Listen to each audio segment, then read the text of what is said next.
Zdravo poslušalke in poslušalci, bralke in bralci Večera. Veseli smo, da ste v naši družbi. To je Večer zjutraj, prvi dnevni informativni podcast v Sloveniji, v katerem vam predstavljamo Večerove udarne novice dneva. Danes je sreda, 4. junij 2025. Z vami sem Mitja Sagaj. V nadaljevanju bo prihod kitajskega avtomobilskega proizvajalca NIO rešil Magno v Hočah. Danes je dan krvodajalstva. V Sloveniji obeležujemo 80. obletnico tega plemenitega početja.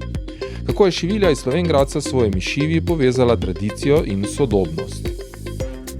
Naročite se na podcast, da boste obveščeni ob izdaji naslednje epizode. Vse skozi smo z vami na vcer.com.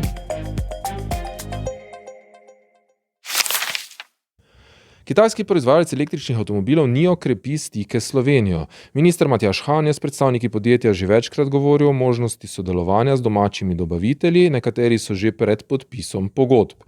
Ena od možnosti, ki se neuradno omenja, je, da bi NIO lahko zagnal proizvodnjo v opuščeni Magni v Hočah.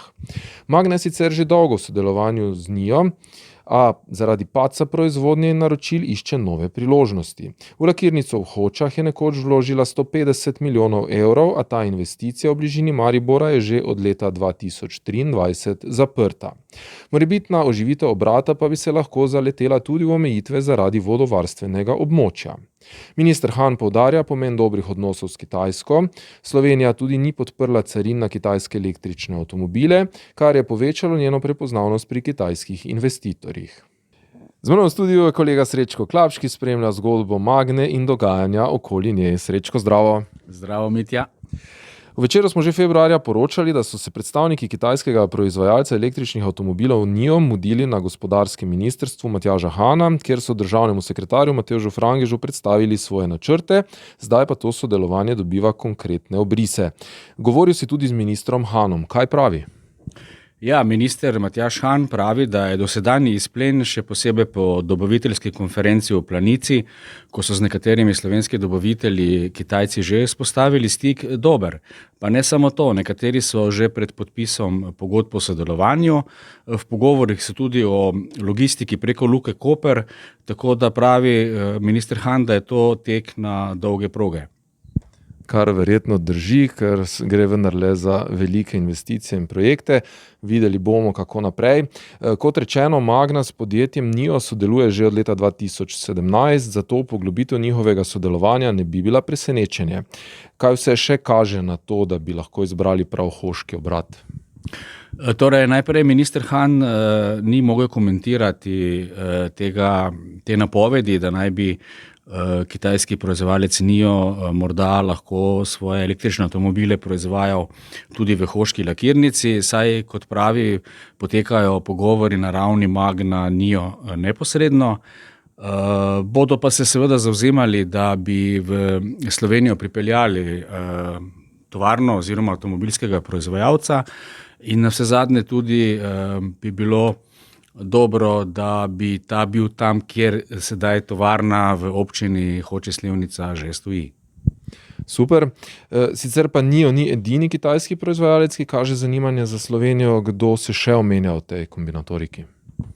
Ja, torej znano je, da bo novomeški Revoz proizvajal električni Twingo, model Renaulta, Dačo in pa tudi eden od električnih modelov Geely. To se pravi, so tudi v tej smeri, čeprav razumem, določene možnosti, da se bo kaj zgodilo. Ja, tako kažejo sedaj napovedi, seveda bo pa čas pokazal, če se bodo tudi uresničile. Super, hvala Srečko. Podrobnosti preberite v Večeru in na vcer.com. Slovenija prav danes, 4. junija, obeležuje 80. obletnico prvega odvzema krvi, kar je hkrati tudi dan krvodajalstva.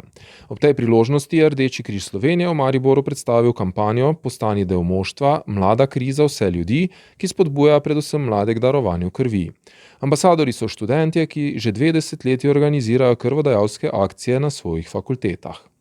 Zdravnica Erika Kavaš je poudarila pomen prostovoljnega in neplačanega darovanja krvi za delovanje zdravstva in širjenje človeških vrednot. Sekretar Metod Dolinšek pa je dodal, da je Slovenija med najboljšimi na svetu po odzivu mladih krvodajalcev.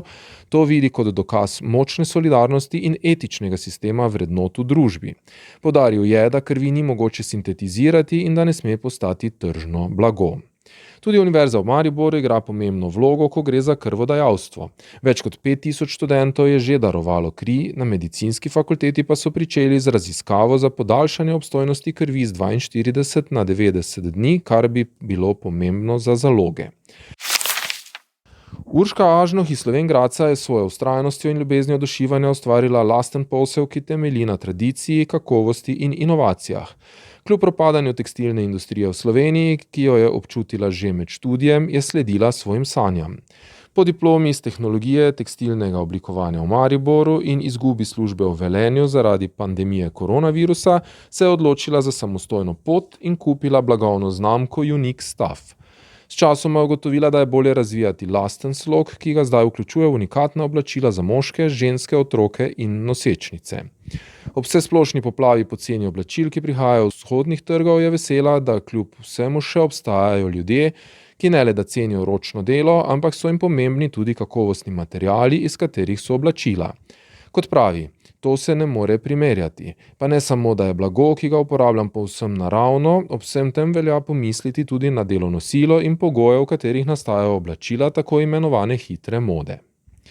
Največ oblačil proda prek spleta, ključna so pravi družbena omrežja, srečate jo lahko tudi na sejmih, nazadnje je bila recimo tudi na Pankracijevem v Slovenj Gradcu.